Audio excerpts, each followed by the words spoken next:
Meenakshi মুখার্জিকে open challenge দিচ্ছি, মঞ্চে, নিজের পার্টির মঞ্চে আঙুল তুলে বলার দম থাকে তাহলে ওটা টিভি চ্যানেলের সামনে হোক, ওই শুয়োরের বাচ্চা কথাটা আমার সামনে বসে ইউজ করুক, যদি দম থাকে ইউজ করুক, যদি এক বাপের সন্তান হয় ইউজ করুক।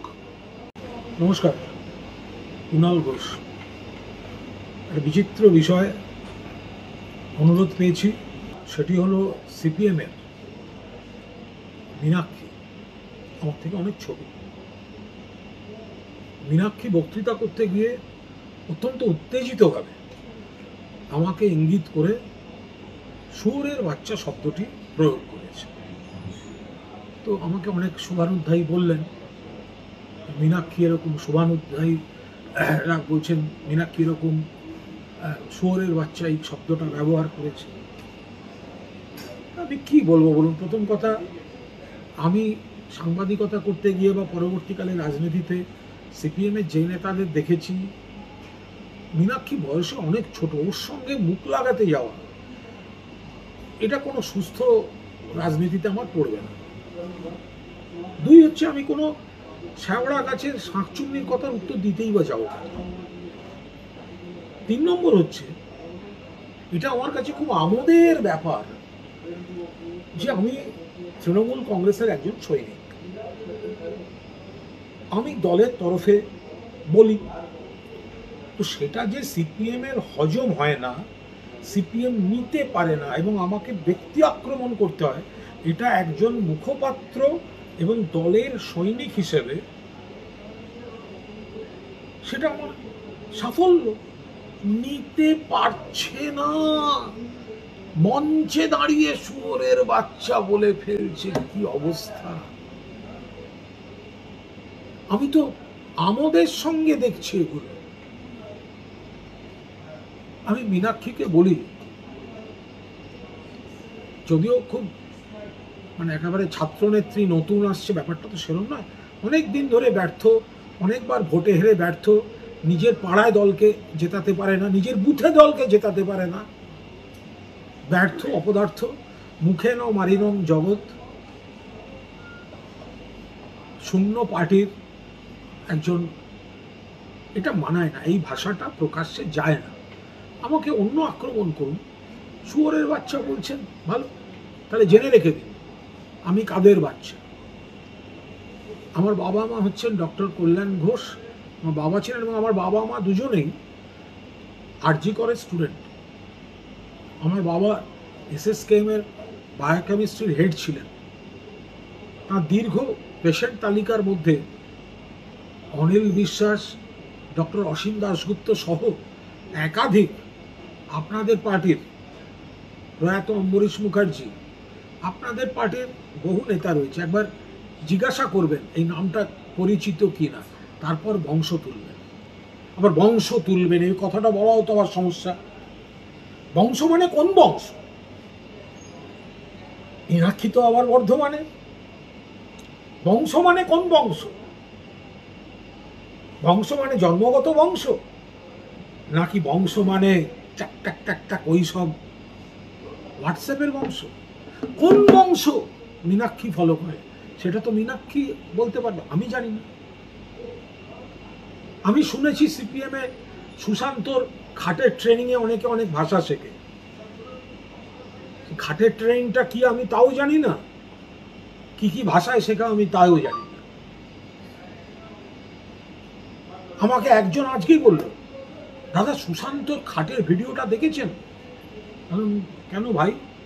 বললো, আমি এতদিন সুশান্তকে চিনতে পেরেছি, অন্যজনকে চিনতে পারিনি, আজকে আমি অন্যজনকে চিনে গেলাম। আমি সেই ভাই বলতে পারবো না তুমি কার কথা বলছো, আমি তো চিনিনি, ফলে আমার এটা দায় আসে না। আমি একটা কথা বলি, সারদা নিয়ে কথা বলছেন তো, হ্যাঁ আমি সারদায় গ্রেপ্তার ছিলাম, আমি বন্দি, কিন্তু এখনো পর্যন্ত এক কোনা প্রমাণ হয়নি যে আমি কোনো দুর্নীতিতে জড়িত। চক্রান্ত ছিল, সবাই জানেন। কিন্তু এইবার এইটা বলুন তো, যে সারদা সহ সবকটা চিটফান্ডে ক কোটি টাকার বিজ্ঞাপন সিপিএম এর গণশক্তি নিয়েছে, তার লিস্টে একটু গণশক্তির প্রথম পাতায় ছাপান একদিন, সারদা সুদীপ্ত সেনের কাছ থেকে ককটি। আচ্ছা, রোজ ভ্যালির এজেন্ট মিটিং এ শ্যামল চক্রবর্তী সহ সিপিএম এর নেতারা ছিলেন কেন? ছবি দেখাবো? কিসের জন্য ছিলেন? এজেন্টদের সুরক্ষা চেয়ে। এজেন্টদের সুরক্ষা? কোন এজেন্ট? রোজ ভ্যালির এজেন্ট, মানে রোজ ভ্যালির সুরক্ষা চেয়ে। বক্তাকে শ্যামল চক্রবর্তী, বক্তৃতা দিচ্ছে কে? মীনাক্ষী মুখার্জি। আমার খুব ভালো লাগলো সিপিএম এর নতুন কালচার যেটা তৈরি হয়েছে, যতদিন 34 বছর মা বোনেদের অপমান করেছে, ধর্ষণ, গণহত্যা, নারী নির্যাতন, একের পর এক, ছাইবাড়িতে মায়ের মুখে ছেলের রক্তমাখা ভাত, বানতলায় ডক্টর অনিতা দেওয়ানকে গণধর্ষণ, ধানতলায় ধর্ষণ, বাসন্তীতে এক মন্ত্রীর পুত্রবধূকে বোমা মেরে খুন, সিঙ্গুরে তাপসী মালিক, নেতাইতে 4 গৃহবধূকে খুন, বিজন সেতুতে আনন্দমার্গের 2 সন্ন্যাসিনীকে খুন। এই রক্তমাখা হাত যাদের, তাদের হয়ে মীনাক্ষী মুখার্জি গলা ফাটাচ্ছে। লজ্জা করে না? নির্লজ্জ বেহায়া। নিজের বাড়ির বুথের পাড়ায় পার্টিকে জেতাবার ক্ষমতা নেই। মিডিয়া, সোশ্যাল মিডিয়া না থাকলে কোথায় যেতে বাবা? এ রাজ্যে গণতন্ত্র আছে বলে এখন এইসব সহ্য হচ্ছে, হাসি মুখে ওড়াচ্ছি। তৃণমূলের ছেলেরা পারে না? মনীষা মুখার্জি কোথায় নিখোঁজ হয়ে গেল? মীনাক্ষী মুখার্জি যান নাকি বিমান বোসকে জিজ্ঞেস করুন। বিমান জেঠু, আপনি কি জানেন?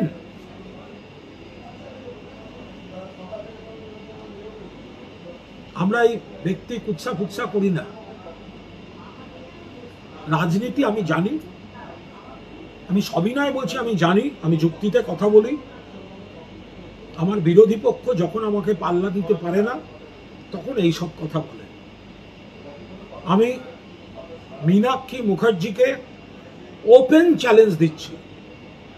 সবকটা টিভি মিডিয়া যারা শুনছেন, আমি তাদের বলছি, মীনাক্ষী আমার থেকে ছোট, সামনাসামনি মুখোমুখি ডাকুন, কে শুয়োরের বাচ্চা প্রমাণ হোক।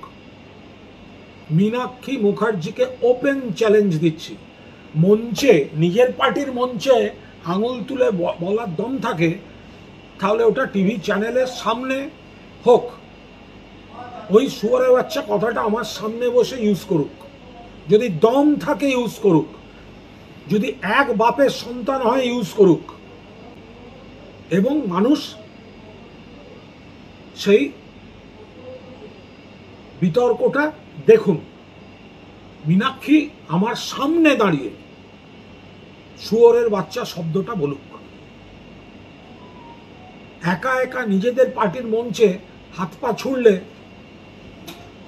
আমার তো মাঝে মাঝে মনে হচ্ছিল ওখানে শোলের আমজাদ খানের ওখানে হেলেন নাচছিল। আমার ওই হাত পা ছোঁড়া দেখে তো মনে হচ্ছিল শোলায় মেহবুবা মেহবুবা চলছে শোলেতে। যদি পলিটিক্যাল ডিবেটের ইচ্ছা থাকে, যদি পলিটিক্যাল দম থাকে, আমি এই শুয়োরের বাচ্চা নিয়ে ওপেন ডিবেটের চ্যালেঞ্জ করে রাখলাম। ভালো থাকবেন।